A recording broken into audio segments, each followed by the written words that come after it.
I think you've been to a few sessions. I think TI, Texas Instruments, was talking about this earlier during the day. There was a talk about S-bombs as well. If you've been to that, this is following a similar theme that we are seeing across the industry about how we deliver Linux software to customers.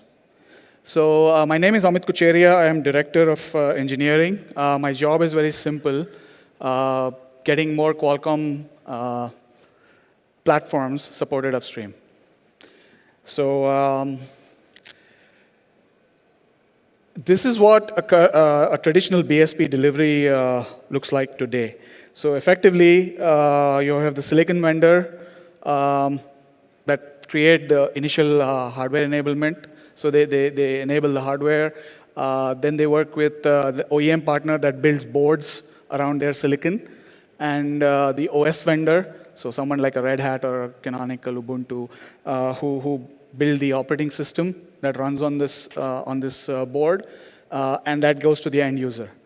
Unfortunately, this process, it's a very simplified diagram, so bear with me, but this process takes anywhere from 2 to 4 years. From the time when silicon starts to exist to when an end user uses products based on the silicon.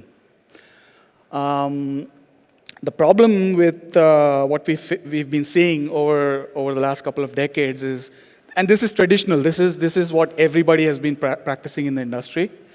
But the way we deliver software, a lot of the major components never receive upgrades. So you end up with very, very old versions of the kernel, the very, very major components. So the kernel, the tool chains, the firmware, core libraries, they're all running very old versions that was probably decided somewhere here.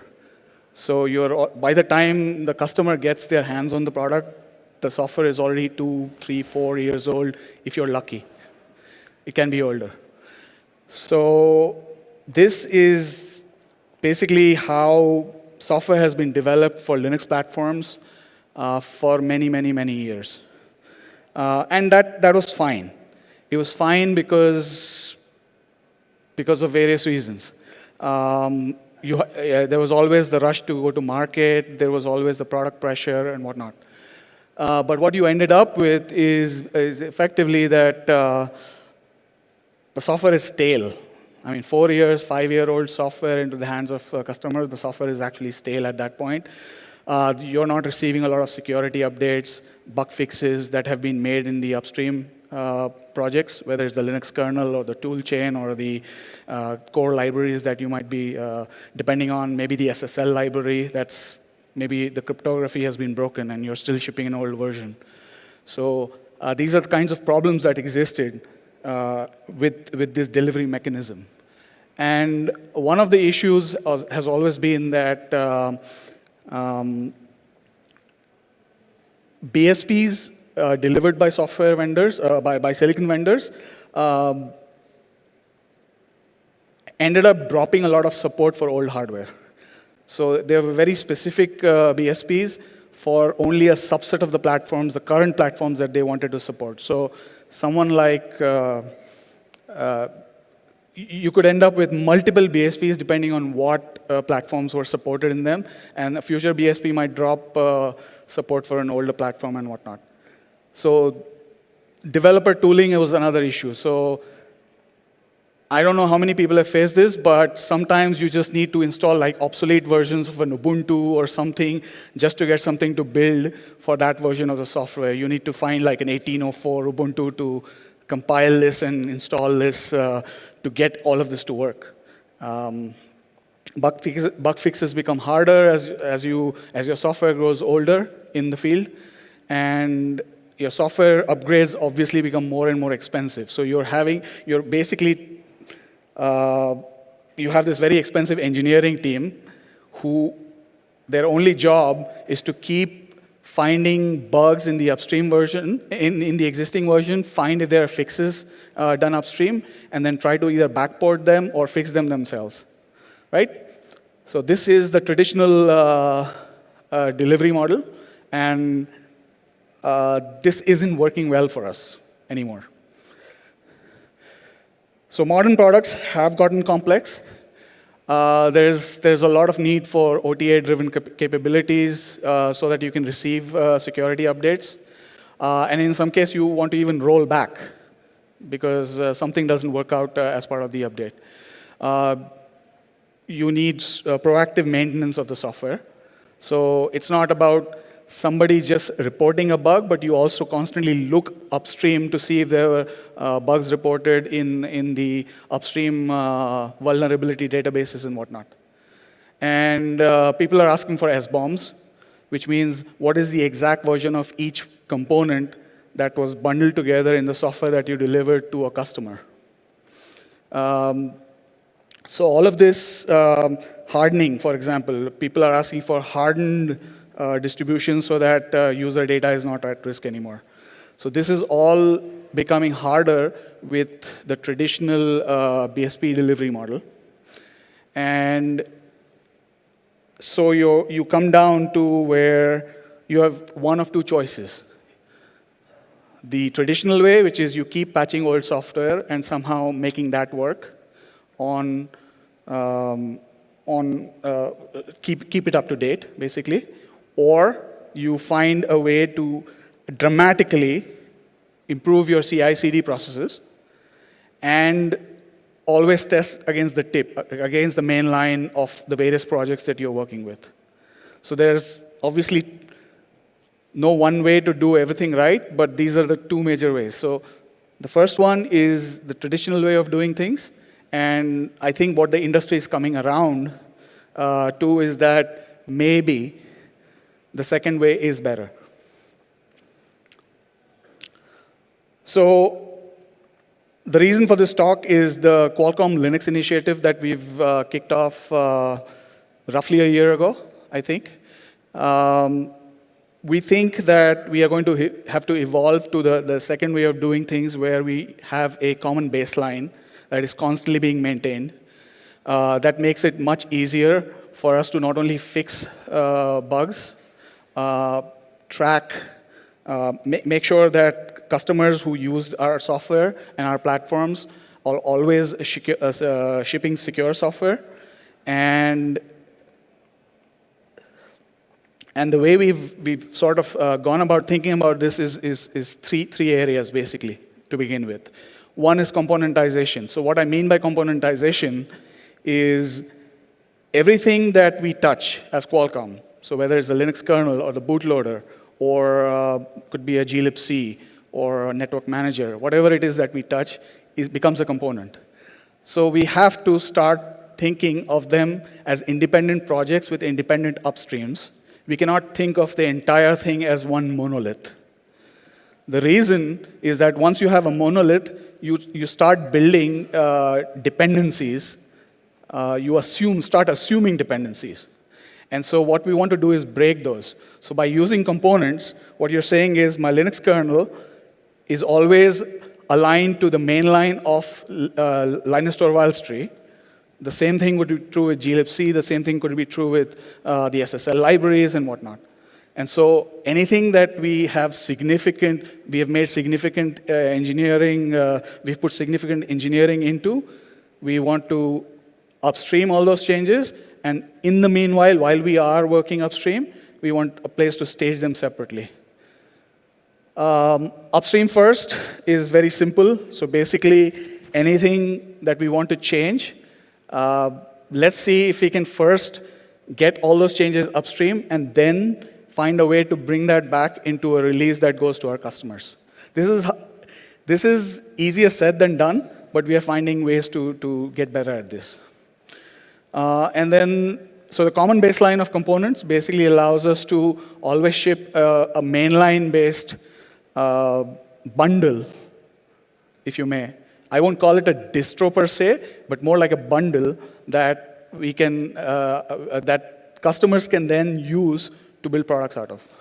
So componentization is part one of the QLI initiative. So reference distributions. So obviously, we need a way for us to test all these changes that we're making to the various components. So we are using some sort of reference distributions. We've started with Yocto. So we have a meta Qualcomm layer now that we maintain.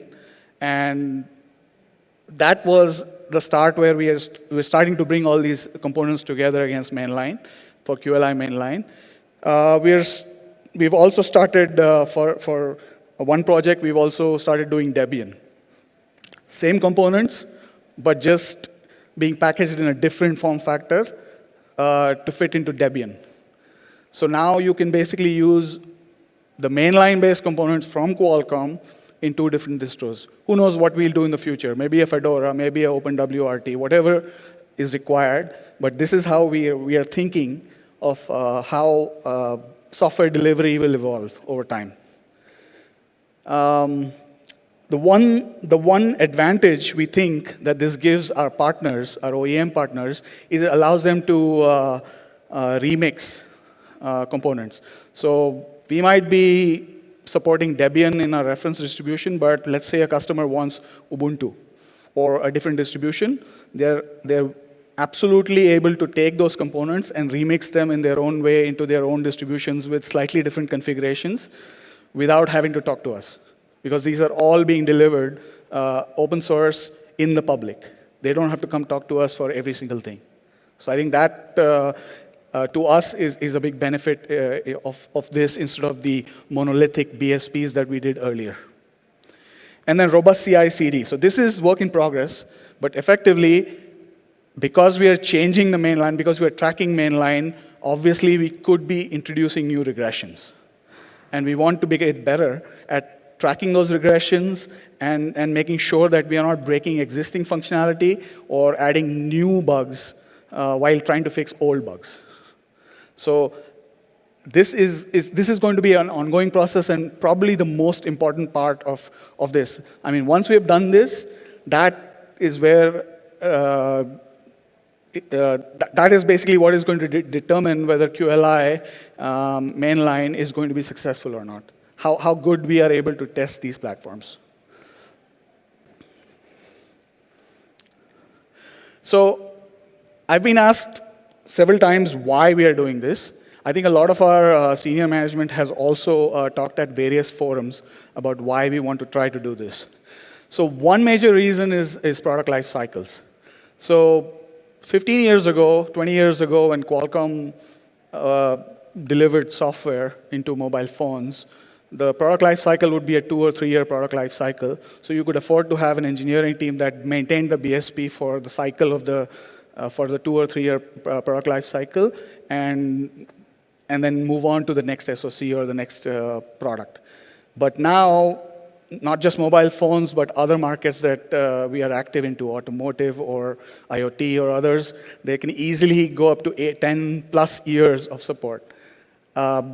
It's very hard for a single engineering team to keep supporting that software for 10 plus years. It's much easier to get all that software into mainline and then keep testing mainline and ensuring that it works. The other thing is software updates. So because software updates are becoming mandatory, we need to fix bugs. It's just easier to work with mainline rather than keep patching and backporting stuff into older releases. And the third one is IP reuse. So a lot of the IoT products coming out of Qualcomm today might have been 15-year-old flagship mobile chips. So there's a lot of IP reuse as well.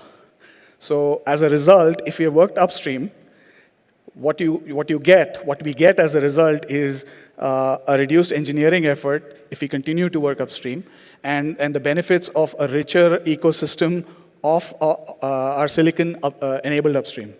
So as we go, 2 years from now, 4 years from now, more and more of our IP will be enabled so that if there is a future chip which reuses some of the existing IP, it's already enabled.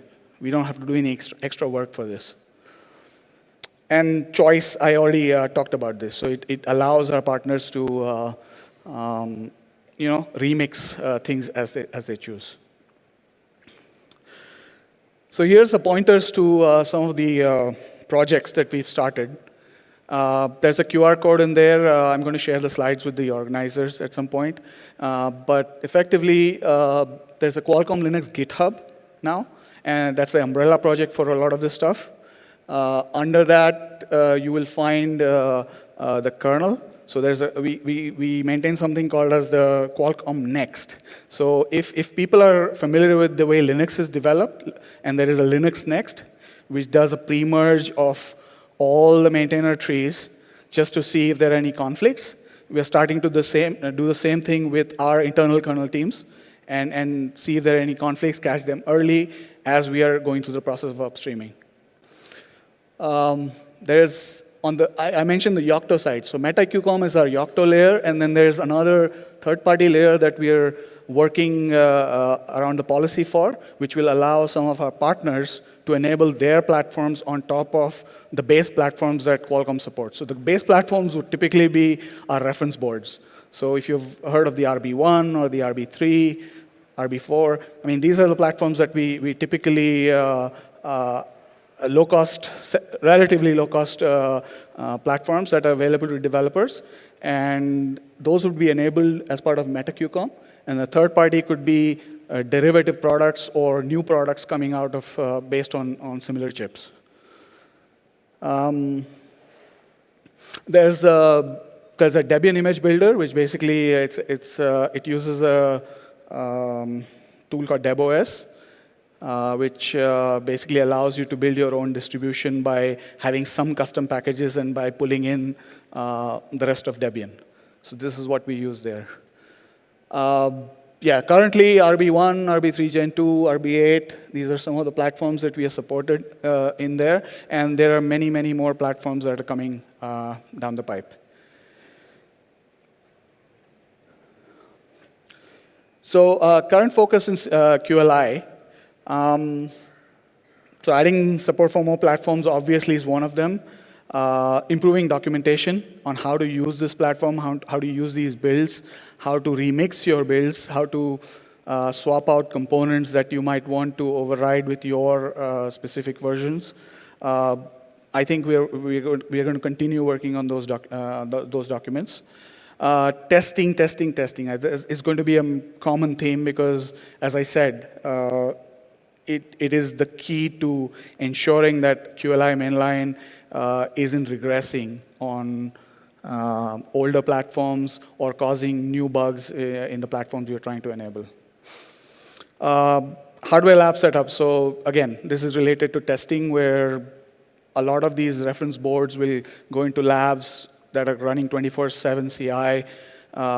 We recently enabled kernel CI to run with some of our boards, which basically means that every build of the Linux kernel, mainline and Linux Next, is basically being tested against the boards in our labs. So in summary,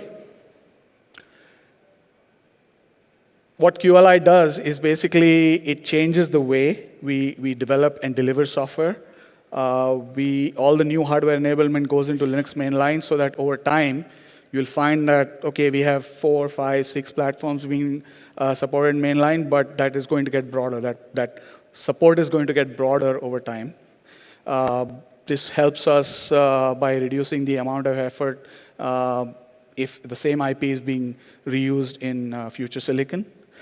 The software releases go to continuous updates. So it could be a snapshot of the day, of the week, of a kernel release, and you should still be able to run the mainline on the given set of platforms that we already support.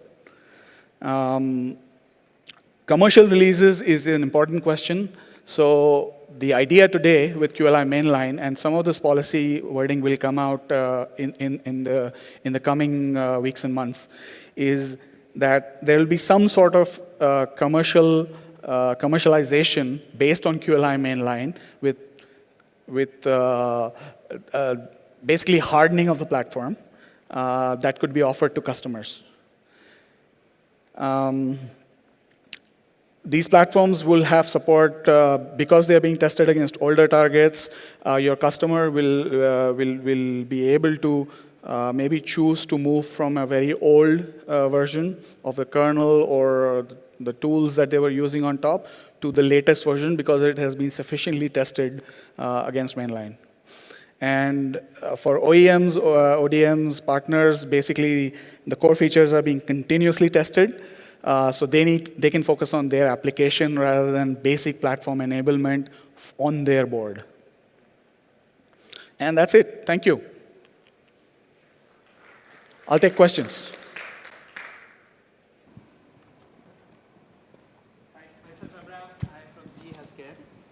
I'm sorry. So my name is Abraham. I'm from GE Healthcare. Okay. So we are one of the OEMs for all the healthcare equipments. Yeah. I completely resonate with you. We take a lot of time to get the software shipped to the customers. Yeah. You are talking with respect to the silicon vendor, silicon manufacturer. Yes. But when it comes to the product, from the pre-silicon stage to the product, it is 6 years. Yeah, I was trying to be conservative, but you're right. It can take that long. So today, whether we take the older or new, we do have a biggest challenge with Linux community today. The longevity of Linux kernel is very shorter. By the time you experiment it, new kernel is coming. Yes. But the compatibility of the GCC and glibc, they are taking it very light. Because of that, so if you really look at, so we built 1,000 lakhs of code, which is clinical in nature, algorithms and other stuff. The moment GCC, glibc changes, everything goes for a toss, 6 months verification cycle, and end of the day, all these are regulated industry. Any small glitch, patients are at risk. So due to that, the shipping rate of software update is rough. How much ever we try, it's yearly once, software update. Yeah. And I lead a software team what takes care of entire medical device operating system. I have a 40 members team just to maintain operating system. Mm-hmm. So even with 40 people team dedicated on this, with enabling channel partners like various companies, we are still struggling because of GCC, glibc, and LTS kernels are not long enough.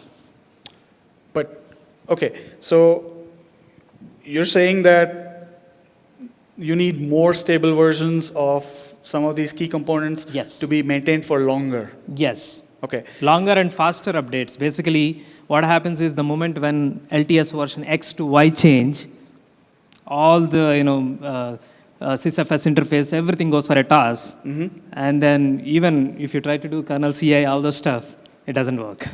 So you're basically looking for ABI compatibility at multiple levels. Yeah. Because if you break the ABI, then you have to go through recertification in some sense. Yes. Right? And we have to submit everything to the FDA with all the verification proof. But then I'm guessing that at some point you're working with OS vendors for your operating system, or is it a custom operating system? No, we use Yocto Linux. Okay. So so it's a Yocto build? Yocto builds, Custom Yocto build. Yes, we maintain ourselves. Okay. And so I just wanted to continue your discussion. Earlier we have Qualcomm, we have TI, we have NXP, we have Intel. So to solve this problem, what we did was we standardized to the one vendor. Okay. So today I think we use NXP. Then we thought hardware is the bottleneck. Actually, it is not. So the most of the kernel maintainers are the bottleneck for us because of they're too fast to catch. Yeah, so anybody in the Qualcomm contingent want to take this question? This is more about a certification question. And I would say that it's a general question to everybody. It's a common problem. So I'm just trying to extend his problem as well, what we face with GE Healthcare as well. So I think the ABI perspective on the Linux kernel try to maintain this rule that we don't break user space ABI. So that is the first and foremost rule for the Linux kernel. And the Linux kernel maintainer's life is difficult there as well. Once we add an ABI, we can't change it. We need to be backwards compatible. So we can't break any user space application once we add an ABI into the kernel for the user space. So yeah, if you are thinking about so what is an ABI and what is not, it is really documented in the kernel documentation if you look at it. So what is a stable ABI and what you can consider. So yeah, typically all the ioctls going into the kernel are stable ABIs. And yeah, if you are reliant on any other information that is exposed, say for example, sysfs nodes or things like that, that you always are going to be in danger until you are not using an ABI. So people are using some debug FS nodes or some other nodes and things like that to pass information from kernel driver to the user space. So we should be using what is considered as a stable ABI from So they have one more issue, which is if the tool chain changes and it generates a new binary, which is not the same as an existing binary, they probably have to go through recertification. I think that question lies with the tool chain teams, not the kernel. So yeah, kernel, I think from kernel point of view, it's the ABI that we maintain towards user space. So from GCC or toolchain point of view, I think they maintain it a stable way, how the reproducibility they maintain. But yeah, I'm not into the GCC or the toolchain work. Question a little bit more on when you compartmentalize different components. When you had mentioned that the kernel certain tools, right? When we talk about the kernel LTS, we should also talk about GCC LTS, because the GCC and glibc and kernel, they go hand in hand. Most of the times, but because you control your own builds, your own Yocto layer, I'm guessing. Yeah. So why can't you pin the version of the Not toolchain? not always, because for example, if you just take 5.4 or 6.1 or 6.12, they cannot go back to glibc 230, 2.3. Yeah, so that's not. If you look at interoperability of these things, is not really straightforward. But I think that's a problem. So if you look at some of the regulatory changes that are happening in various countries, they're basically trying to go away from that in order to fix security fixes. So in that sense, I think the way the certification happens will also have to change to evolve. For example, with EU CRA, right? Yeah. They might have to evolve to take this into account. Yeah. Sure. Yeah. I mean, any ideas, feel free to reach out to me. I need some help here. Any other questions? Yeah. So you talked about the testing, right? It looks like the heavy lifting there. Yes. So is there any plan to offer the reference boards in terms of the dev kits to collaborate and help with the other community developers and build an ecosystem like other silicon vendors are doing? Yeah, so there's already a range of developer boards that Qualcomm already offers. So from the RB1, RB3 Gen 2, RB8 that I already mentioned, and then there's several more coming down the pipeline. We're also working with partners who are making their own boards, their own SOMs, and those will also be offered at different price points for different capabilities across the SoC performance landscape. Thank you. Anyone else? There's someone back there.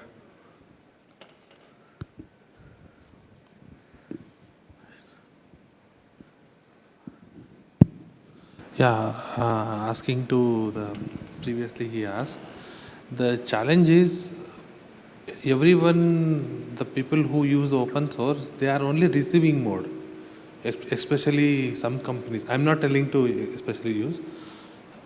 Everyone want, okay, somebody will solve my problem, and if they solve something, they will not open source their things. And actually I'm saying, if we do something, okay, we solve something, to open source it will take nice amount of time, but the company or the customer for whom you work, they will not give that nice amount of time to fix.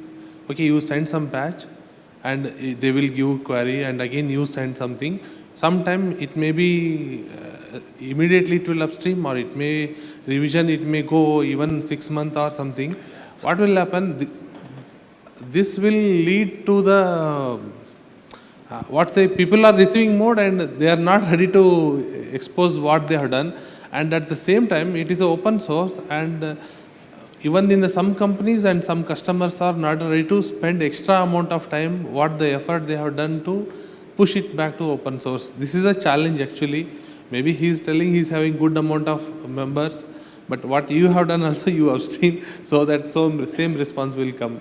The mentality has to be changed from not only with everyone has to try to upstream it. Yeah. That is my not to say yourself, but general thing.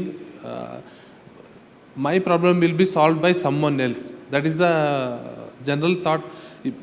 Because I seen some customer who come from the controller like a embedded like not Linux, other this one, who migrate from there to the Linux.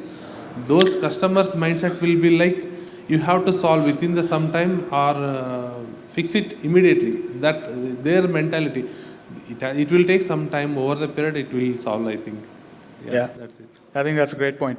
I don't want to eat up the next speaker's time, so if there's any other questions, we can take that offline. Thank you.